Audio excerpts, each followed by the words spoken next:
تاکہ زیادہ سے زیادہ بندہ اللہ کے کلام کی تلاوت کرے، اللہ کے سامنے ذکر کرے، اللہ کا ذکر کرے، تاکہ اس کا تعلق اللہ کے ساتھ مضبوط ہو۔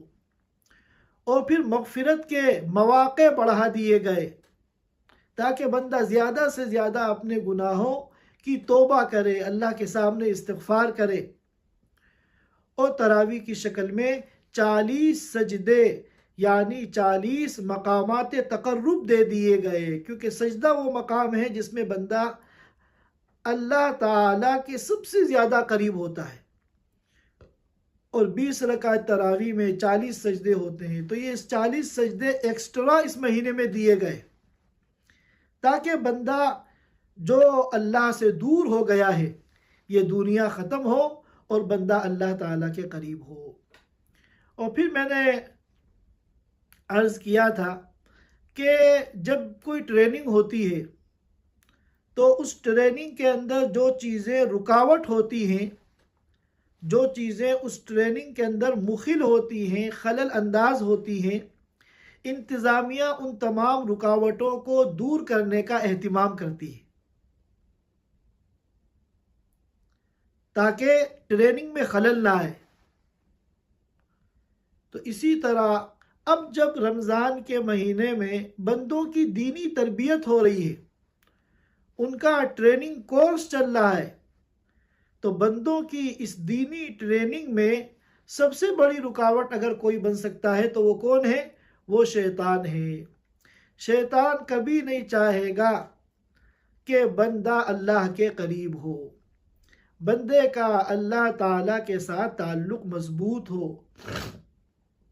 بندے کے دل میں اللہ کا ڈر، اللہ کا خوف اور تقوی پیدا ہو، تو وہ جو ہے رکاوٹیں ڈالے گا اس ٹریننگ کے اندر۔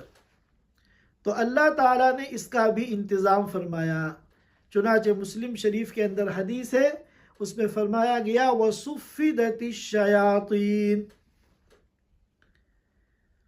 کہ جب رمضان کی آمد ہوتی ہے تو جو شیاطین ہیں، اور بعض روایتوں میں الفاظ ہیں جو سرکش شیاطین ہیں، ان کو قید کر دیا جاتا ہے، ان کو بند کر دیا جاتا ہے کہ تم اگر آزاد رہو گے تو تم بندوں کی اس ٹریننگ کے اندر رکاوٹیں پیدا کرو گے۔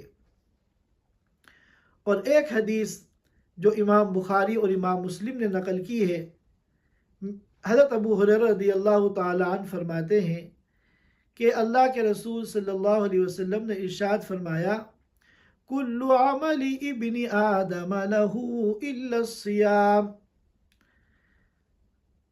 انسان کا ہر عمل اس کے لیے ہے، الا الصیام، سوائے روزے کے، فإنہ لی، کیونکہ روزہ تو میرا ہے، وأنا اجزی بہ، اور روزے کا بدلہ میں خود دوں گا۔ یہ اس ماہ مبارک کی جو سب سے اہم عبادت ہے، اور اس ماہ مبارک کی جو سب سے بڑی خصوصیت ہے جس کو ہم روزہ کہتے ہیں، اس حدیث پاک میں غیر معمولی روزے کی فضیلت کو اور اس کی اہمیت کو بیان کیا گیا ہے۔ اب سوال یہ پیدا ہوتا ہے کہ اللہ تعالیٰ فرماتے ہیں کہ ہر عمل ابن آدم کا، انسانوں کا، اس کے لیے ہے سوائے روزوں کے، فإنہ لی، روزہ تو میرے لیے ہے۔ تو کیا نماز اللہ کے لیے نہیں ہے؟ تو کیا زکوٰۃ اللہ کے لیے نہیں ہے؟ کیا حج اللہ کے لیے نہیں ہے؟ جواب یہ ہے کہ سب اللہ کے لیے ہیں۔ ہر وہ نیک عمل جو اخلاص کے ساتھ کیا جائے گا وہ سب اللہ کے لیے ہے، لیکن ان تمام اعمال میں روزہ جو ہے وہ اسپیشل ہے۔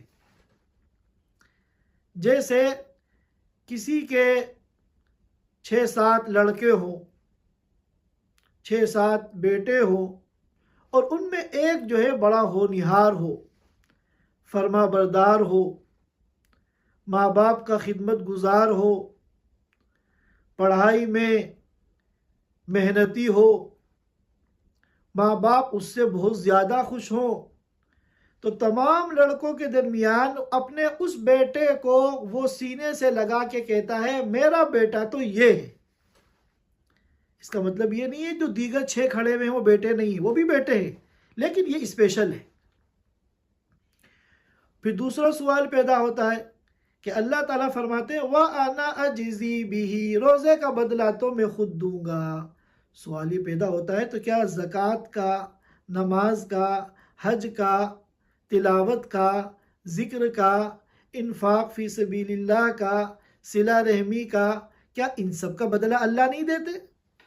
تو جواب یہ ہے کہ بدلے، ہر نیک عمل کا بدلہ اللہ ہی دیتے ہیں، لیکن روزے کا بدلہ جو ہے وہ اسپیشل طریقے سے دیا جاتا ہے۔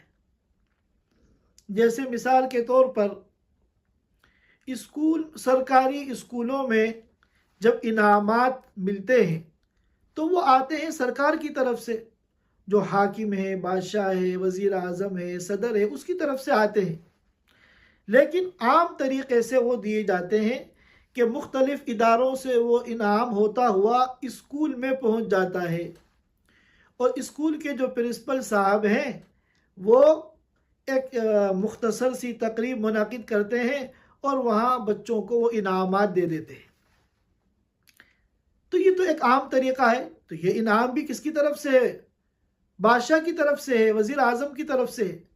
لیکن اگر کسی موقع پر کسی کو خود وزیر اعظم بلا کر وزیر اعظم ہاؤس میں اپنے ہاتھوں سے دے تو ظاہر ہے کہ یہ انعام جو ہے اسپیشل ہے۔ تو جتنے بھی اعمال صالحہ ہیں سب کا بدلہ ایمان والوں کو اللہ ہی کی طرف سے پہنچتا ہے، اور ایک عام ضابطہ اور طریقہ جو تمام اعمال کے اجر و ثواب کے پہنچنے کا ہے اس کے مطابق پہنچتا ہے۔ لیکن روزے کے اجر و ثواب کا جب مسئلہ آتا ہے تو اللہ تعالیٰ خود وہ عطا فرماتے ہیں۔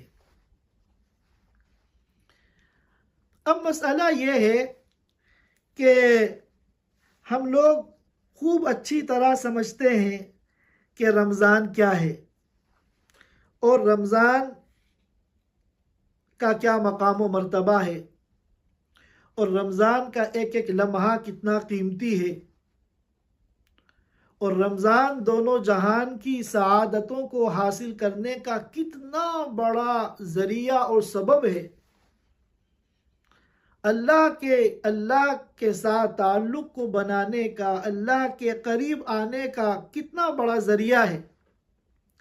لیکن اس کے باوجود ہم کما حقہ رمضان کی قدر نہیں کر پاتے، چاہتے سب ہیں مگر جب عمل کا وقت آتا ہے تو ہم سے بڑی کوتاہیاں ہوتی ہیں، بڑی ناقدری ہوتی ہے۔ تو یاد رکھیے کہ دین بہت آسان ہے۔ اللہ تعالیٰ نے جگہ جگہ اس بات کو بیان کیا ہے کہ دین جو ہے بہت آسان ہے۔ ما جعل علیکم فی الدین من حرج، کہ دین میں ہم نے کوئی تنگی نہیں رکھی ہے، کوئی پریشانی نہیں رکھی ہے۔ یرید اللہ بکم اليسر ولا یرید بکم العسر، کہ اللہ تعالیٰ تم سے آسانی چاہتے ہیں، اللہ تعالیٰ تم سے پریشانی نہیں چاہتے۔ اور کہیں فرمایا لا یکلف اللہ نفسا الا وسعها، کہ ہر انسان کو اس کی طاقت کے بقدر ہی مکلف بنایا جاتا ہے۔ جو کام انسان کے بس میں نہیں ہے اللہ تعالیٰ انسان کو اس کا مکلف ہی نہیں بناتے۔ اور کہیں کہا گیا ہے الدین یسر، دین بہت آسان ہے، لیکن ہمیں سب سے مشکل دین لگتا ہے۔ چاہتے سب ہیں دین پر چلنا، دیندار بننا اور اللہ کی مرضی کے مطابق زندگی گزارنا، لیکن عمل کا جب وقت آتا ہے تو ہم اس میں کمزور پڑ جاتے ہیں۔ تو یاد رکھیے کہ دین جو ہے یہ ایک ہمت کا نام ہے، بس انسان بر وقت ہمت کر لے، ارادہ کر لے، قدم آگے بڑھانے کی کوشش کر لے باقی سارا کام اللہ تعالیٰ کر دیتے ہیں۔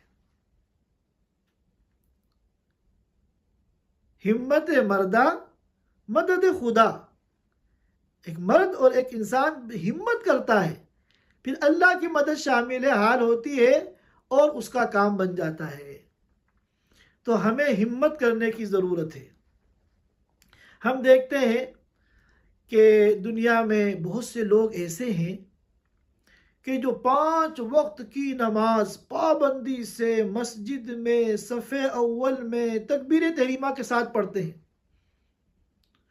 حالانکہ ان کی عمر 80 سال ہے، بلڈ پریشر ہے، شوگر ہے، مختلف بیماریوں کا وہ شکار ہیں، لیکن سبحان اللہ، گرمی ہو یا سردی ہو، بہار ہو یا برسات ہو، ہر نماز میں وہ مسجد میں امام کے پیچھے موجود ہے۔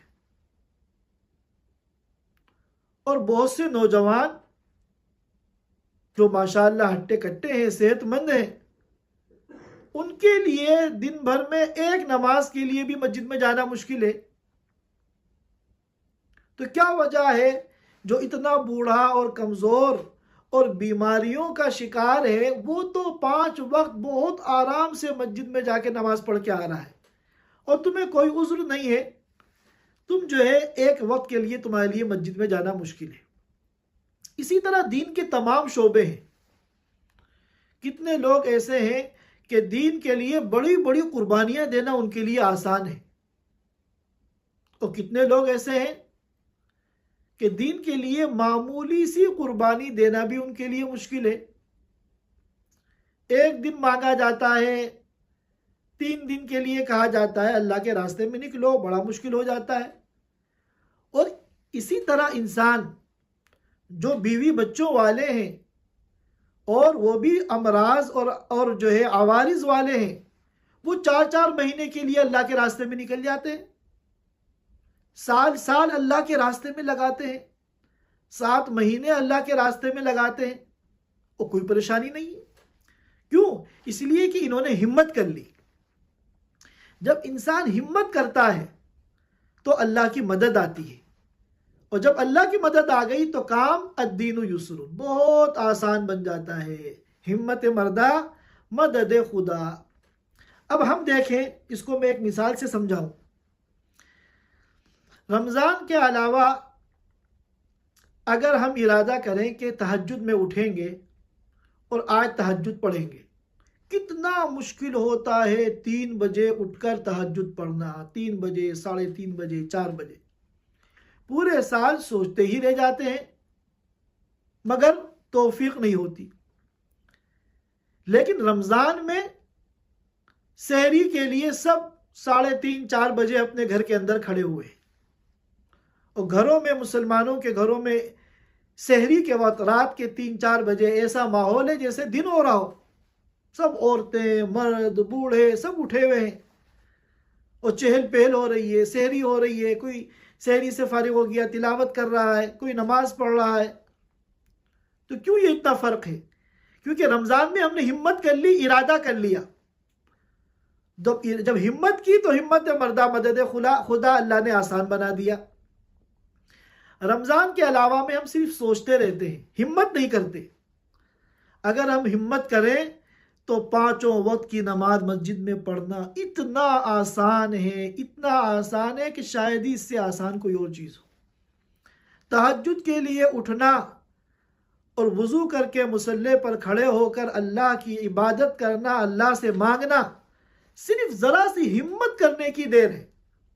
ہمت ہم کر لیں تو بہت آسانی کے ساتھ ہم تہجد گزار بن سکتے ہیں، اور اگر ہمت نہیں کریں گے تو پھر یہ جو 5 وقت کی نمازیں ہیں یہ بھی ہمارے لیے مشکل ہو جائیں گی، یہ بھی ہمارے لیے بہت بڑا بوجھ بن جائیں گی۔ اس لیے دین نام صرف ہمت کرنے کا ہے۔ ایک قدم تم اٹھا کے دیکھو تو منزل تک اللہ تمہیں پہنچائیں گے۔ اور یاد رکھیے کہ یہ جو ہمت ہوتی ہے یہ بھی اللہ کی طرف سے ہوتی ہے، لہذا ہمیں اللہ تعالیٰ سے مانگنا چاہیے۔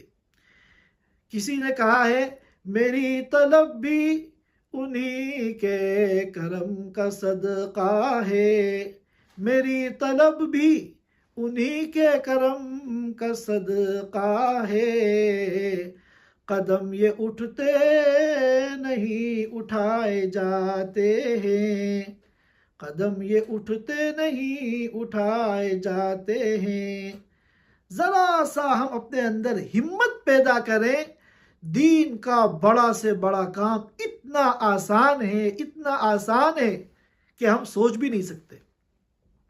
اور اگر ہم ہمت ہی نہیں کر رہے تو پھر ہمیں 2 رکعت فجر کی فرض نماز پڑھنا ہمارے لیے بہت مشکل ہے۔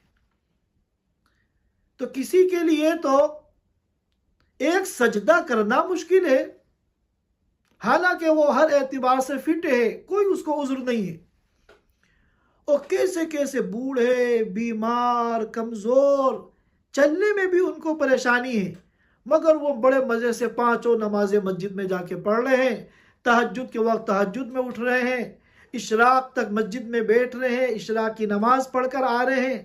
کیوں؟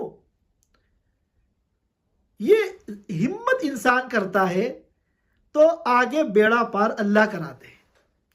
میری طلب بھی انہی کے کرم کا صدقہ ہے، قدم یہ اٹھتے نہیں اٹھائے جاتے ہیں۔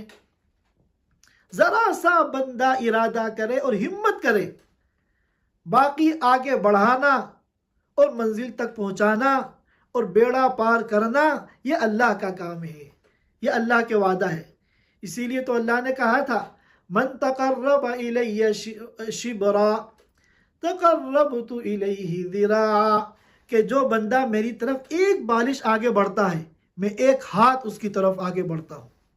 ومن تقرب الی ذراعا تقربت الیہ باعا، اور جو ایک ہاتھ میری طرف بڑھتا ہے میں 2 ہاتھ اس کی طرف بڑھتا ہوں۔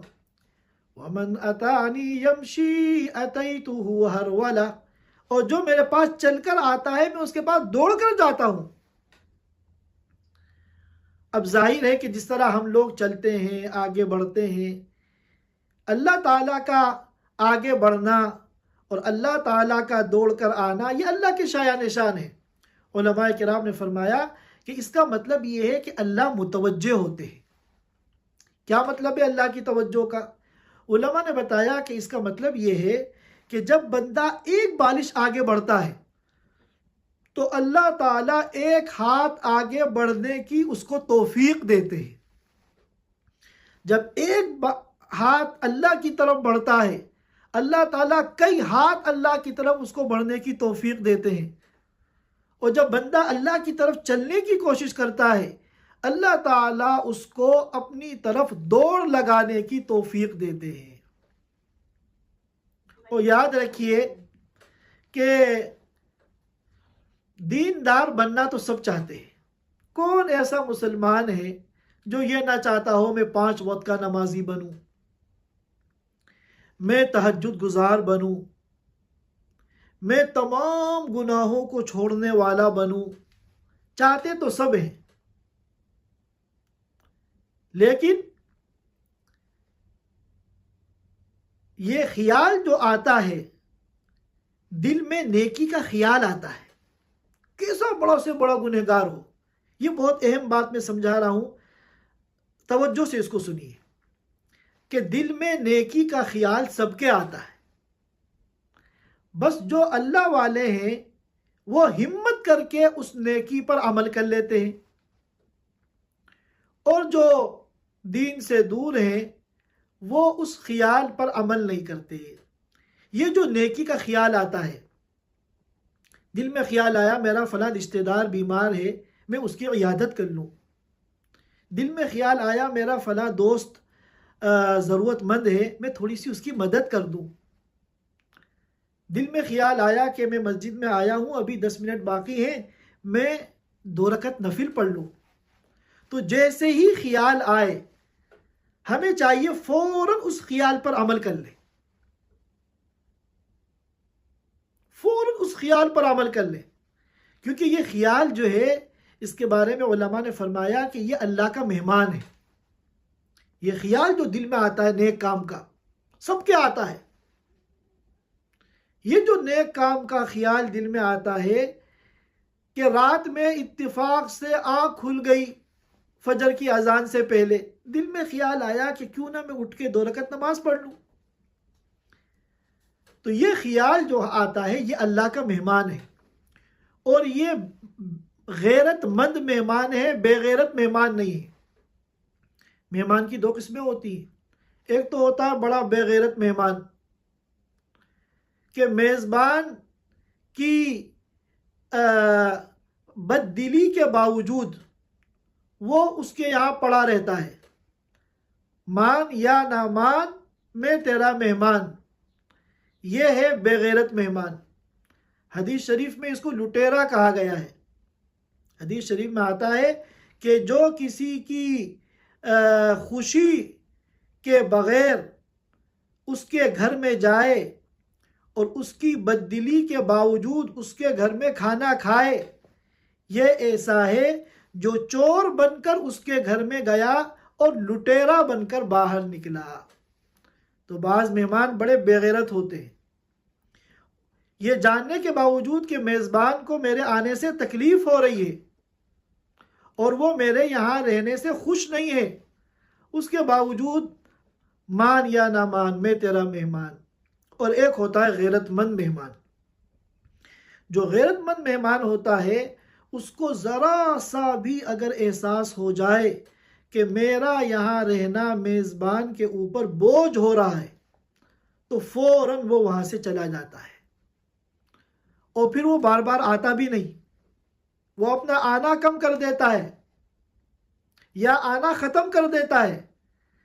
تو اب یہ جو نیکی کا خیال ہمارے دل میں آتا ہے یہ بھی مہمان ہے اور غیرت مند مہمان ہے۔